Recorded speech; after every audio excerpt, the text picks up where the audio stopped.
Hello, Tom, aka Gedeon here for Tabletop Tap Room. We have an update on the Mythic Games situation. I received a comment on the original video I did.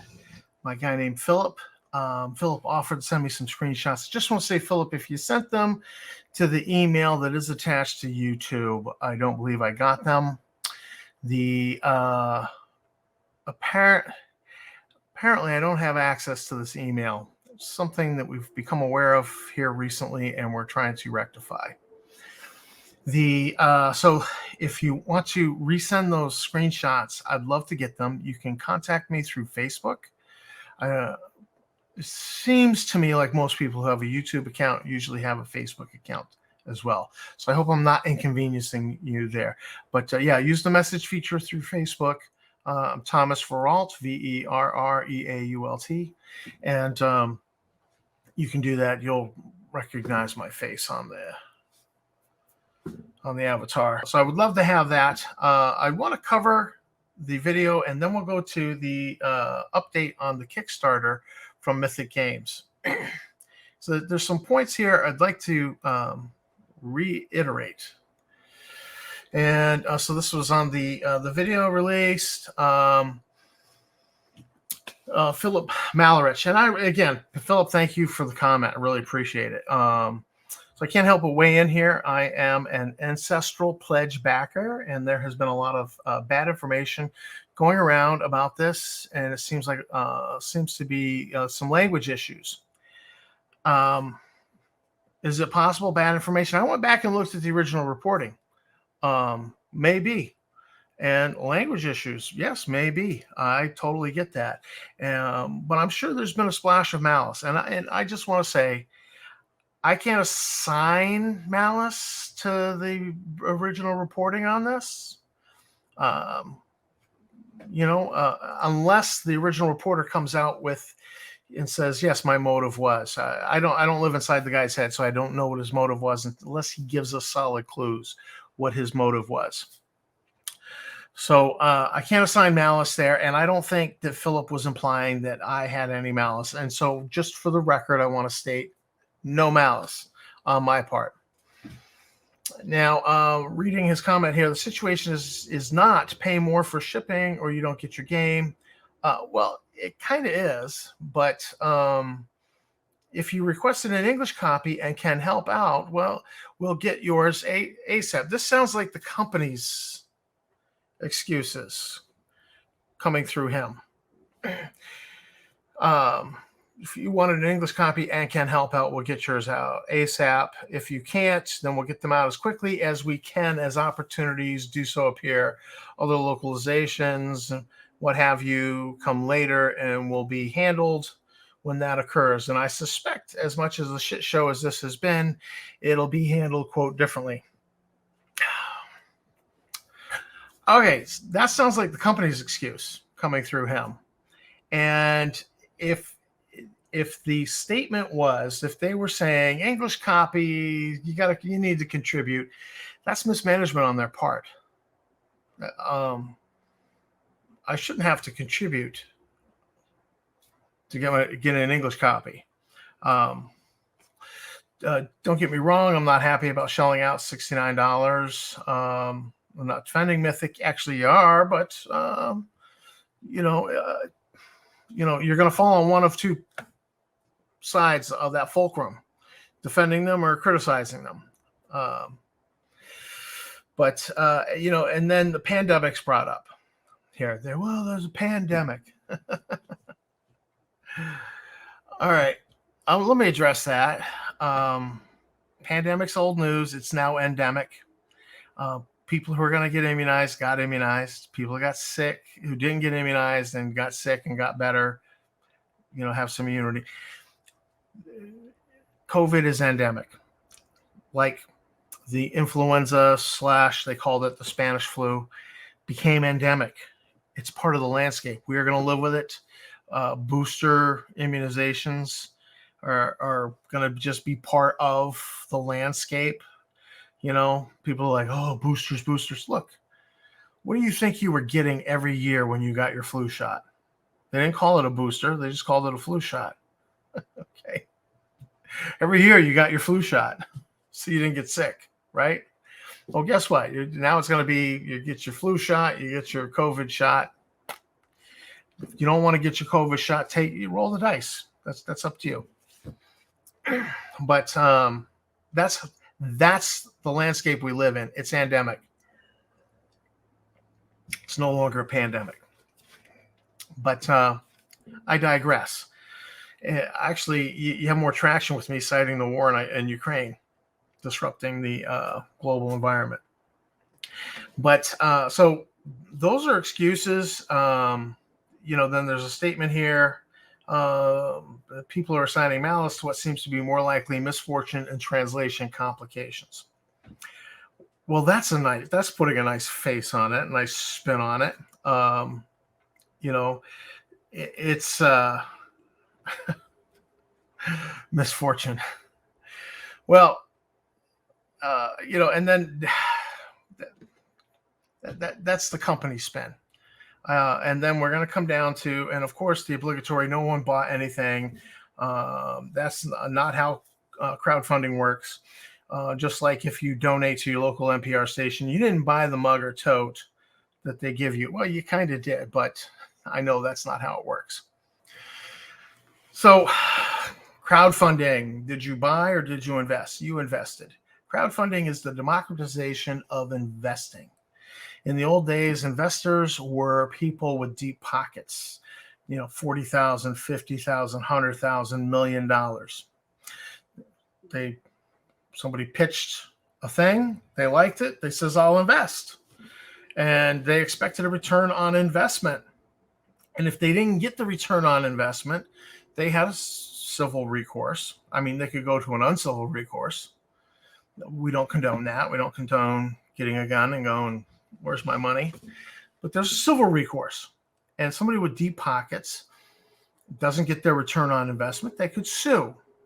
They could retain a lawyer and they could go through the civil process. But with the democratization of investing, and the little guy with $100 gets to invest now, is he going to retain a lawyer? Well, let's see. What's the cost of retaining a lawyer? Thousands of dollars. If you haven't retained a lawyer, I love when people are like, I'm gonna have my lawyer sue you. Really? For what? I love that. It's such a joke. You're gonna spend thousands to chase what? Because I pissed you off? You're gonna spend thousands to chase $100? It's not how it works. So with the democratization of investing, you do get unethical people who are like, what are they going to do? What are they going to do if I don't return on their investment? All right. And we've had those people. We've had the Ken Whitmans who've done one after another of Kickstarter, never delivered. Never delivered. Okay. Those people can never be trusted again. And my standard is, it's pretty much one. You screw up one time, I'm not going to risk money with you again. But if somebody really was upfront and honest and fell on their sword and did everything they could to make it right, then maybe I might risk a small amount of money the second time. But pretty much my standard is one time. That's how we have to go with this, because fool me once, shame on you. Fool me twice, shame on me. It's how that works. So nobody bought nothing. We know that. We're investors. We risked money on an investment. We expect a return on investment. We may not get it. It's not guaranteed. Now, let's go to this is the Darkest Dungeon, the board game, Mythic Games. This is their Kickstarter page. And thank you, and we're sorry to every backer. Our deepest apologies for any confusion the last update caused. This was not our intent. Of course, it was not. We certainly didn't intend that, nor was it to sound insincere. I'm sure they didn't intend to sound insincere. First up, thank you for many and we are sorry.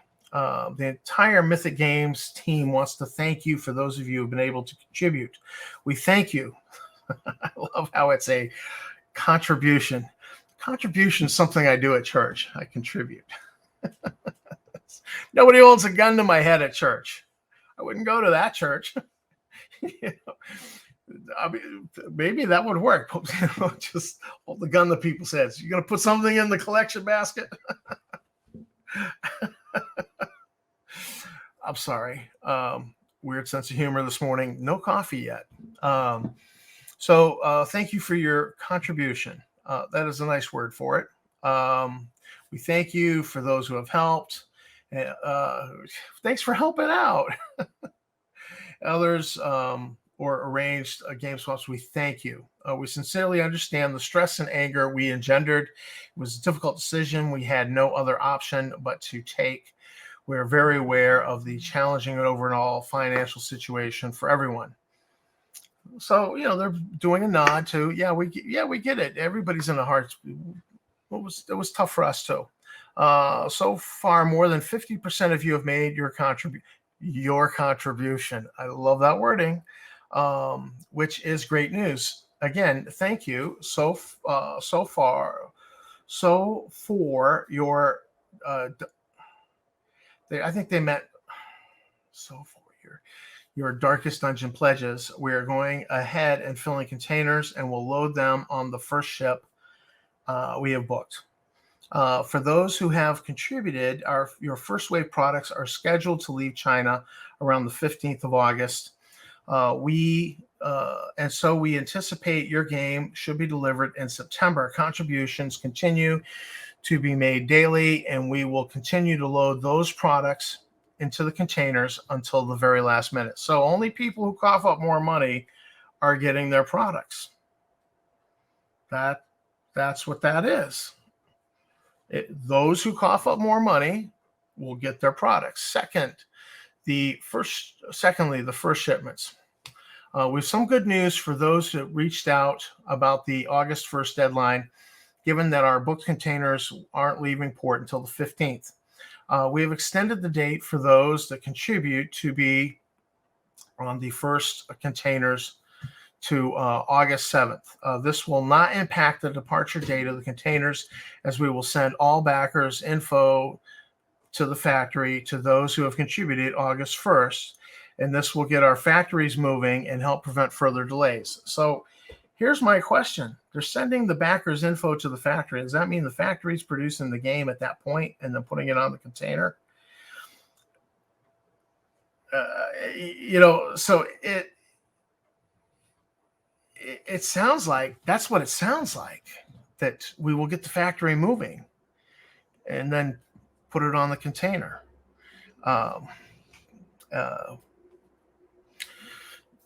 That kind of bothers me a little bit. Cough up more money, we'll get your game made, we'll put it on the container. Our previous update was perceived as being ill-timed and poorly worded, so we wanted to tackle the reactions it caused and provided as much insight into the situation as possible. There appears to be some confusion on a few points, so here's hopefully a clearer response to some of the most frequently asked questions. What if I couldn't pay? We just wanted to clear up the confusion about August 1st cutoff, which is now pushed out to August 7th. If you make your contribution before that, your first wave product will head out in the first containers booked to ship. If you contribute after this, your first wave product will be on the next container leaving China, and we anticipate sending over several rounds of containers throughout the year. That sounds expensive. If you are unable to make contribution, you do not forfeit your game. We will store your wave one products and do our utmost to take advantage of any other opportunities to get the products in containers to the distribution hub. It sounds like there's no lack of space on the containers. It's just cough up the money. We will be looking for opportunities to keep you updated. We remain open to suggestions. Our goal of being to deliver to all our backers. Our goal being to deliver to all our backers. Extra costs.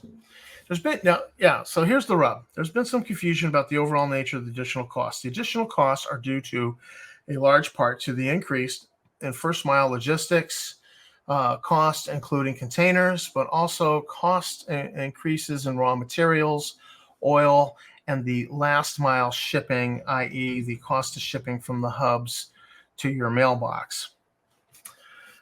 And again, cost of materials is killing us. We need more money. It's renegotiating the deal. And they're calling people who cough up the money contributors. Thank you for your contribution. It's like the ushers passing the plate. Thank you for your contribution. VAT. They address VAT. We have read several comments from people that assert that it is a VAT problem that puts us in the situation. To dispel any doubts, we would like to strongly affirm that we have always paid VAT on all our games since our inception, and that we have never been caught out by the tax authorities on this matter. Contrary to some supposedly well-informed allegations, beware of rumors. Don't believe everything you read. Automatic mail rate mistake. They're correcting that, and that's not going to be a problem. Refund request. Now, I when I first looked at this, thought it looked like you couldn't get a refund on the Kickstarter after a certain point. But now we're discussing refunds, and we are entering refund requests into our data system, and we'll evaluate request volume over the next week. Processing of these refund requests is suspended momentarily to give our support team time to process your emails and answer questions. As said earlier, the Wave 1 is printed, ready to ship, and production of Wave 2 started. Refunds are no longer automatically available. I was under the impression they were not available at all. Well, once we've analyzed the refund request, we will resume process. So that, they're just putting the brakes on to get a little delayed, give themselves time. And what will happen here is that it'll be printed and it'll be at the factory in China. And, we can't refund you the money because we had to pay the Chinese factory. So as said earlier, Wave 1 printed is already is ready to ship. Just cough up more money. And production on Wave 2 started, and refunds are no longer automatically available. Once we've analyzed the refund request, we will resume processing and will verify refunds according to each backer's situation. We will keep you updated on the status of the refund requests. The CS team is still responding to all incoming emails as fast as they can. It's just that due to the massive influx, the ability to evaluate refund requests is taking longer than originally projected. Please give us more time. So they're begging for time, and they're putting the brakes on, stalling for time. Bad now. So skipping the test. They updated on the test of the molds. Wave 2 English and overall translation status. English files have been proofread, internally approved, Red Hook approved, and are ready to head to the factory, as are the in-house translations and layout of Wave 1 and Wave 2 of French, Italian, and so on. We're waiting for further information from the external teams that are working with our distribution partners for the other languages. We hope to have further. So this statement, combined with the statement from the backer, the ancestral pledge backer, it sounds like part of what they need is money to cover the translation work.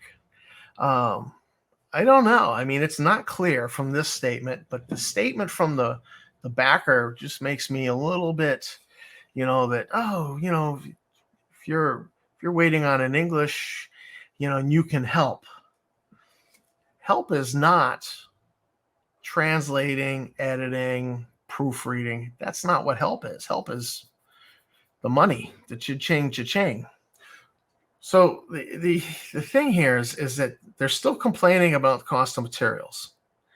And here's my thing again. If the economy had gone the other way and cost of materials had just nosedive and they were making a savings, they were like, ooh, windfall.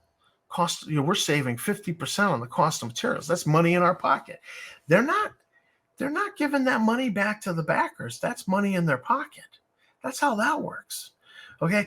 And I, as a backer, cannot come back and say, hey, you got a 50% savings on the cost of materials. I should get that money back. There's no renegotiating it. The deal was the deal. Okay. So they shouldn't even be bringing in the cost of materials. Look, you got screwed. Not my problem. Okay. Not my problem. Cost of shipping, that is my problem. Cost of materials, not my problem. And the cost of the English translation, not my problem. Again, that was yours to manage. You came with this business plan. We're going to do this. We can do it for this amount of money. We need this many backers to back us. And once we're fully funded, everything extra is gravy. I'm sorry. It sounds like mismanagement. And with excuses like the pandemic and, misfortune has struck and I'm sorry. I'm really sorry. No, it's, and here's the problem. When somebody gets away with something one time, when you do something not necessarily ethical and you get away with it, it's not that you'll never do it again. It's just a matter of when will you do it again, because it worked. So if it worked that time, well, it'll work this other time when I'm in a crunch. That's the problem with ethics. They're great when everything's going good. It's when things go in the toilet, and you're now under pressure. You're now being squeezed.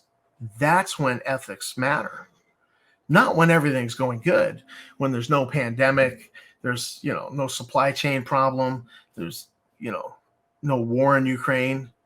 Okay. It's a perfect world. That's not when ethics matter. Ethics matter when the poop is hitting the fan. The fecal matter's hitting the rotary air impeller. That's when it matters. And that's when you demonstrate your quality.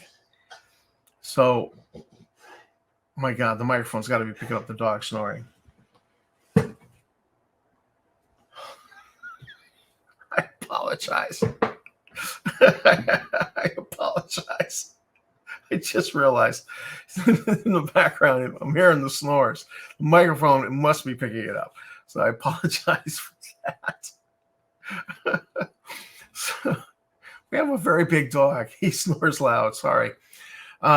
So that's, my problem with Mythic Games. It's not malice. It's that makes you sketchy to back them on other Kickstarters.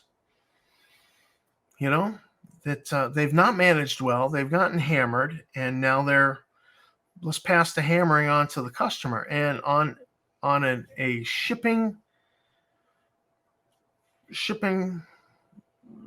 yeah, that's for me to pay. Cost of shipping's cost of doing business. I totally accept that. But with the democratization of investing,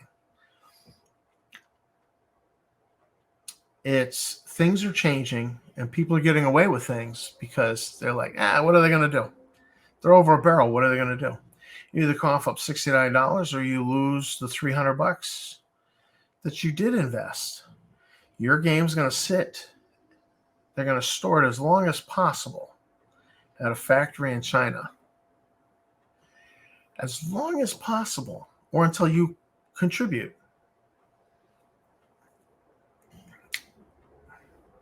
Those games are printed. They could fill the container. It's not an issue of space on the container. So I don't know. It's not being held. It's not being handled well. Translation issues do appear to be a thing. This is why you get a PR person who is good in that language, you know. And I would recommend they should be good enough in that language that they can joke in that language. Because when you're just learning a language and you try to joke in that language, it's almost inevitable that you step on landmines. When you get good enough to joke and not offend, that's the person you're looking for. That's just a little piece of free advice from Tommy Boy. You know, don't joke in languages you don't know well. I speak from experience. So, yeah, it continues to not look good for Mythic Games. The latest update on the Kickstarter, I'm reading between the lines on stuff, and I'm like, are you kidding me? You're still whining about the cost of materials. You shouldn't even bring that up at all. It should just be about the shipping. And then I could swallow this. But, you know, and now we're starting to, English and, if you can help. Well, the help there is money. And if you need more money for the English translation, that's mismanagement. You know, that's just mismanagement. And what that tells me is what I kind of reported in the beginning was maybe you might not want to do business with Mythic Games in the future. You know, because, they're making, it's so wonderful, 50% of you contributed. What else were we supposed to do? We're over the barrel. If you're over the barrel, you're over the barrel. You're gonna throw away $300 because the principle of not paying an extra $69. Kind of dumb. You might as well. All right, we'll bite the bullet. Here's the $69. We'll do our contribution, gun to my head contribution, and we'll pony up the money, get our thing. All right. They could have done other things. They could have said, look, shipping prices are coming down. They're expected to drop in the first quarter of 2023. We're very sorry for the delay. We're going to store the stuff. We'll ship in 2023. If you want it right away, you want to contribute X amount of money, you can get it right away. But this is our plan to deal with this. We are being hammered, and we apologize. Unforeseen. I would have accepted that. I would have said, fine, store it, ship it to me in 2023. Not that, unless I was desperate to have it for a Christmas gift to give to somebody. But they're not handling it well. They continue to not handle it well. It continues to look like a shit show. So people who contribute their money will get their product, it looks like. And those that don't, good luck to you. So this is Tom from Tabletop Tap Room. Want to thank Philip for the comment. It was enlightening. And I would like to see those screenshots if you have them. I apologize that you can't send them to me through the email that YouTube has. Working on that. Working on fixing that. But thanks for watching the video. Thanks to my subscribers. You guys are great. And keep on gaming. Just be careful which Kickstarters you back.